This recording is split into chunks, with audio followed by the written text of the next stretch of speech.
राष्ट्रीय chemicals and fertilisers limited अर्थात RCF थळतर्फे dialysis रुग्णांना औषधोपचार उपलब्ध व्हावा यासाठी 20 लाख रुपयांचे अर्थसहाय्य CSRच्या माध्यमातून देण्यात आले आहे।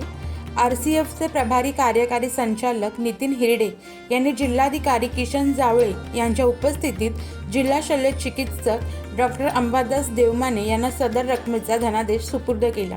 यावेळी RCFचे प्रभारी कार्यकारी संचालक नितीन हिरडे यांसह संजय हरळीकर महाव्यवस्थापक, महेश पाटील प्रभारी मुख्य व्यवस्थापक व संतोष वजे जनसंपर्क अधिकारी इत्यादी उपस्थित होते।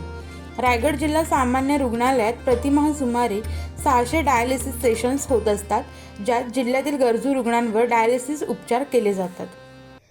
सागर डिजिटलच्या बातम्या नियमित पाहण्यासाठी आमचे YouTube चॅनल सबस्क्राइब करा